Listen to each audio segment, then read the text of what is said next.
About 1 year ago, Bob showed me this poem that he'd found in a book, and we agreed that whoever survived the other would read this poem at his funeral. I'm genuinely sad and heartbroken to be the one reading this poem today. It's called My Funeral. Forgive me for the words.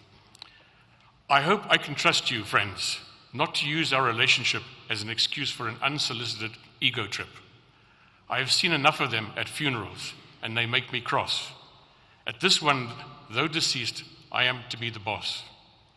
If you ask to talk about me for 5 minutes, please do not go on for 8. There is a strict timetable at the crematorium, and nobody wants to be late. If invited to read a poem, just read the bloody poem.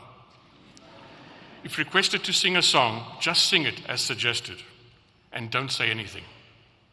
Though I will not be there, glancing pointedly at my watch and fixing the speaker with a malevolent stare, remember that this is how I always reacted when I felt that somebody's speech, sermon, or poetry reading was becoming too protracted. Yes, I was impatient and intolerant and not always polite. And if there aren't many people at my funeral, it will serve me right. I'm sure that's not what happened. As always, between Bob and I will ignore his instructions of just read the bloody poem and say a few more words.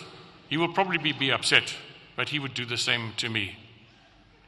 Much has already been said about Bob, and much more will be said here today. I have, even with his encouragement, started writing my book about my life and Safaricom, and have so far written only one chapter. I called it Chapter 33, and I called it Bob. One day you may read it.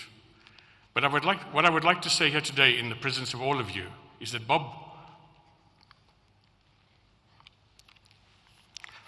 was the bravest man I ever met. He faced the indignities of months of injections, blood transfusions, chemotherapy, constant tests and examinations, pain, and in the end, death, with an enormous sense of humor and resilience. I'm sure many of you knew that about him. He was so considerate and concerned about his family, his team, and even his doctors. He did not want anyone to worry about him. He wanted to worry about everybody else.